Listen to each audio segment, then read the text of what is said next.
Good afternoon, ladies and gentlemen. You know how they say life is a journey? Well, it's true. And today I stand before you as living proof that leadership knows no boundaries. My name is Randall, and I'm here to share with you the transformative power of leadership, especially in the face of physical disability. Throughout the 20th century, scholars have been intrigued by the trait approach to leadership. This approach aimed to identify the inherent qualities and characteristics that make great leaders. Initially, it was believed that only a select few individuals possessed these traits, which were seen as innate and unchangeable.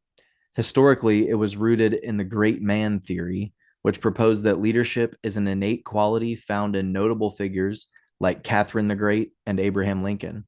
However, research in the mid 20th century challenged this notion, emphasizing that leadership is a dynamic relationship between individuals and their social context. Despite this shift, the trait approach has remained influential among researchers, with recent studies exploring the link between leadership effectiveness and followers' perception of traits. Notable traits associated with leadership include intelligence, self confidence, determination, integrity, and sociability. The Big Five personality model has also been linked to leadership, with extroversion being a particularly strong trait. Other approaches, such as strengths-based leadership and emotional intelligence, highlight the importance of recognizing and utilizing one's strengths and emotional awareness in leadership. While ongoing debates persist in this field, it is clear that certain traits and characteristics can contribute to effective leadership. The skills approach to leadership focuses on the development of skills and abilities rather than innate traits. It emphasizes the importance of technical, human, and conceptual skills in effective leadership. Technical skills involve knowledge and proficiency in specific areas. Human skills involve working well with people, and conceptual skills involve working with ideas and concepts.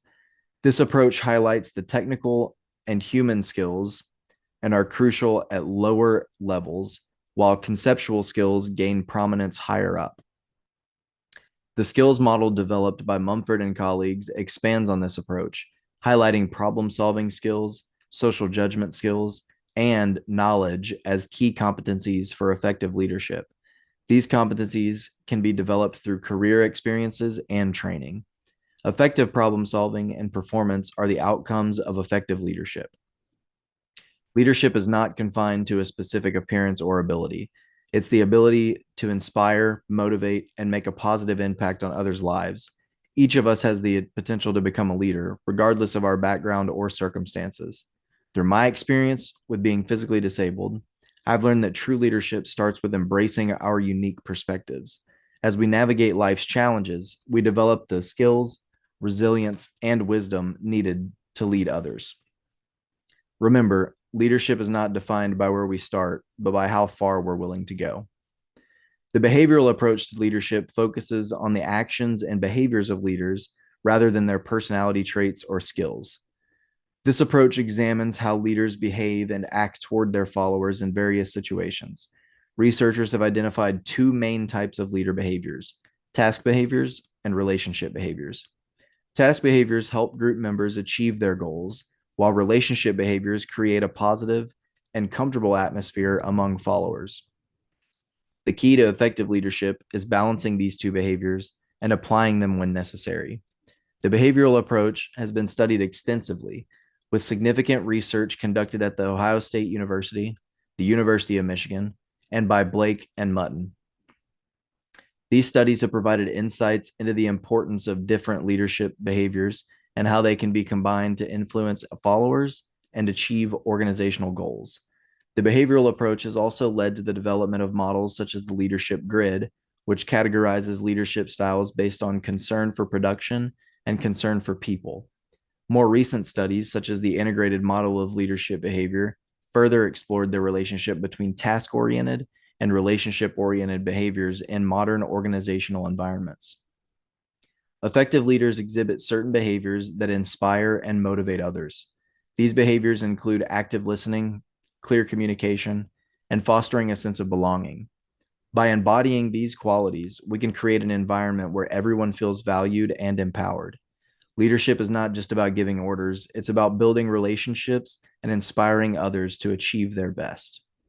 In a world that can sometimes be indifferent, true leaders stand out by leading with empathy. By understanding and valuing the experiences of others, we can create inclusive environments that foster growth and innovation. Empathy is not a weakness, it's a strength that enables us to connect deeply with those we lead. The behavioral approach to leadership provides a valuable framework for understanding how leaders can promote diversity and inclusion in the workplace. By focusing on behaviors that foster positive relationships and facilitate goal accomplishment, leaders can create an environment that embraces the strengths and abilities of all individuals, including those of us with physical limitations. Through their actions, leaders have the power to create a workplace where diversity is celebrated and inclusion is the norm. Scholars have long emphasized the importance of addressing the challenges of a more diverse workplace. Back in 1987, the Workforce 2000 report predicted the need for organizations to integrate and support women and people of color to remain competitive. Diversity was recognized as a competitive advantage if managed effectively, allowing all employees to contribute their best. Over the years, the concept of diversity management has evolved with a growing emphasis on inclusion and inclusive leadership. Inclusive leadership goes beyond simply increasing the number of underrepresented groups in organizations. It focuses on creating environments where all employees feel valued and can fully utilize their perspectives and talents. It requires leaders who can foster a sense of inclusion among followers and leverage the benefits of diversity. In today's complex and diverse marketplace, leaders play a crucial role in facilitating coordination and learning across groups, organizations, and cultures.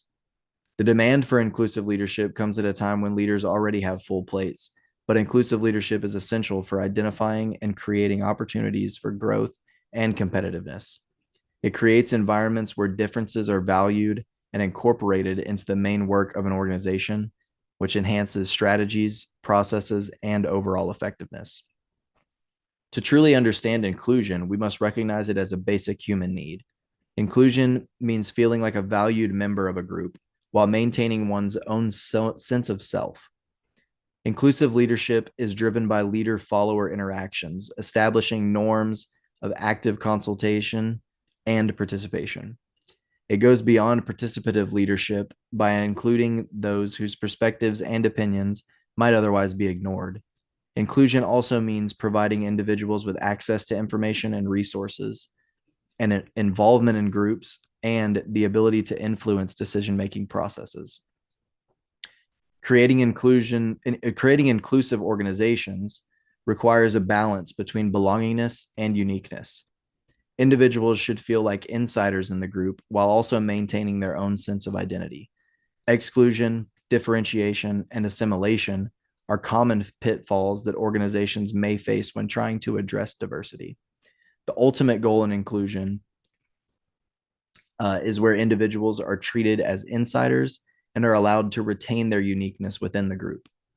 Inclusive leadership has three key goals: creating a shared identity, reducing status differences, and facilitating the participation and involvement of everyone.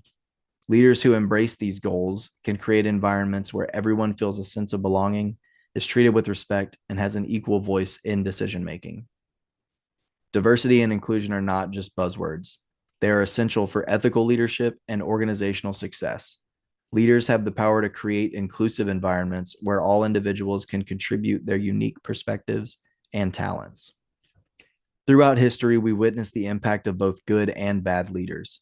Our history books recount tales of both great and nefarious empires, as well as strong and weak presidents. But despite the abundance of biographical accounts of leaders and their morals, there's been little research on the theoretical foundations of leadership ethics.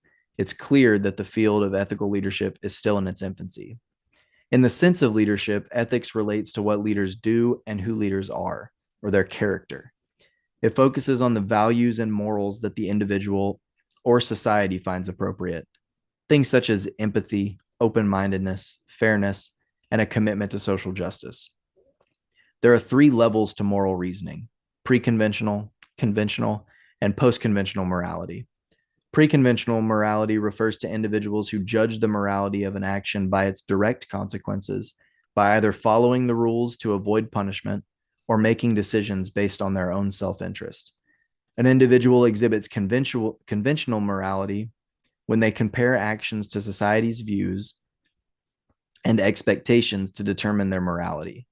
They either conform to others' expectations or make decisions that show concern for society as a whole. Post-conventional morality relates to individuals that have created their own ethics and morals to guide their behavior. These individuals either base morals on their views on what a good society should look like, or have internalized principles of justice that they believe should apply to everyone. Understanding these levels will help leaders understand their ethical leadership style and how they make decisions.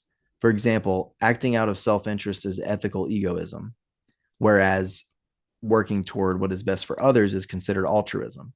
There are other ethical leadership styles, such as utilitarianism, duty ethics, and justice ethics, that all rely on how an individual handles situations and conflicts. Life has a way of throwing unexpected challenges our way, often testing our resilience. As leaders, we must embrace adversity as an opportunity for growth.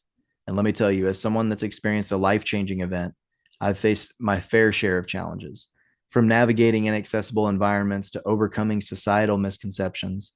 My personal struggles have taught me invaluable lessons. They've shown me that it's not about the challenges we face, it's about how we respond to them. Being in a chair, there have been times where I've literally gotten stuck in the mud or sand. In those situations, it's taken a team of my friends or family to rally around me and work together by following the instructions that I give on where not to pull or push so that nothing breaks in order to get me unstuck. But that doesn't mean that there weren't discussions on the best actions to take or people that doubted my instructions along the way. Now, clearly, we were successful despite some disagreements because I've made it here today. But conflict's inevitable. It's part of any human interaction. But effective leaders have the ability to navigate and resolve conflicts constructively. This is especially important when it comes to leading diverse teams.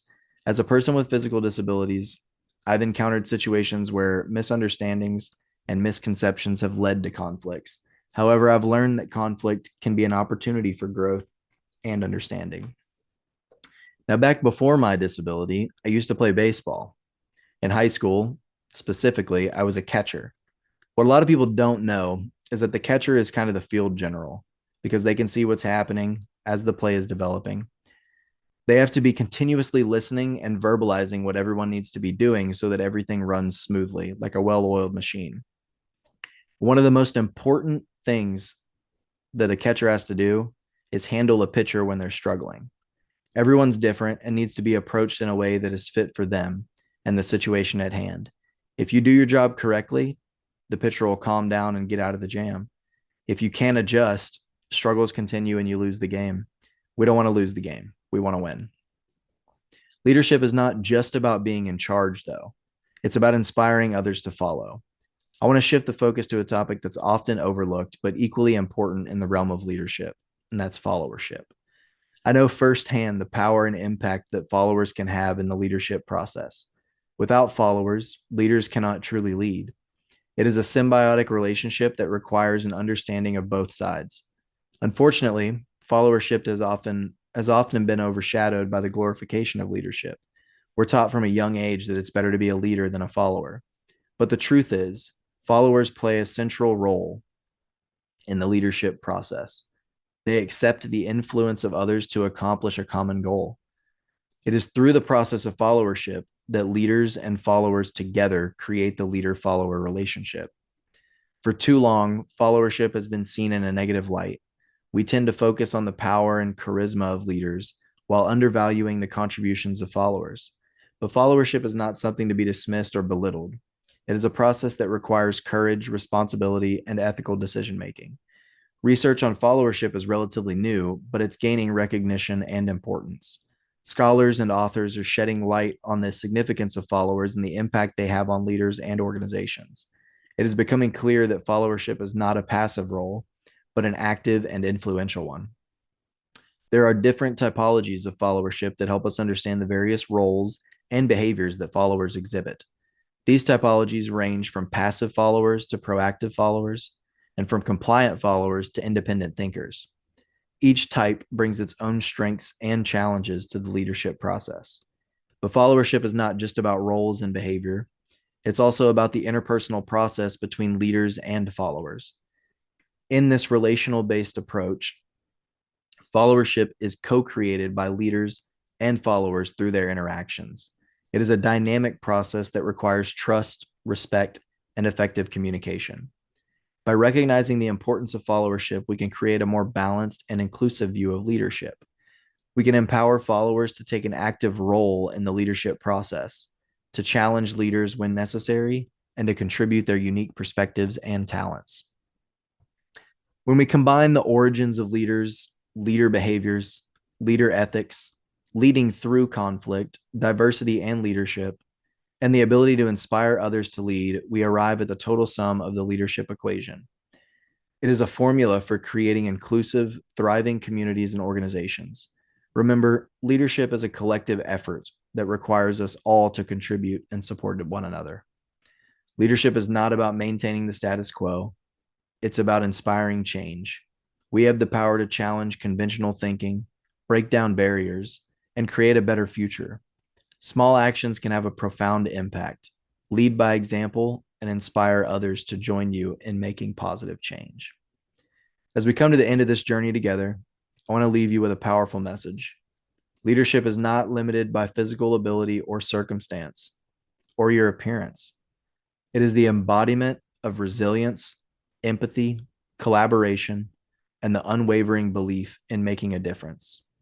So let's celebrate our differences, embrace adversity, lead with empathy, and inspire change. Together, we can create a world where everyone's voice is heard and valued. Thank you.